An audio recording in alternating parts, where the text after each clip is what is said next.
As 50 million Americans tried to head home this weekend, a winter storm snarled travel all over the place, wreaking havoc from the Great Plains to the Great Lakes.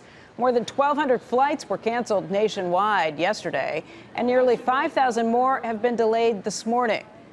Speaking of travel disruption, a highly flammable chemical leak from a plant next to the Delaware Memorial Bridge shut it down yesterday for hours, creating a traffic nightmare during the Thanksgiving holiday travel rush home. The bridge was finally reopened around 11:30 p.m., more than 6 hours after it was closed. Traffic backed up for miles on both sides in Delaware and in New Jersey. A fire company spokesperson said that if anything had ignited the gas cloud, it could have been catastrophic.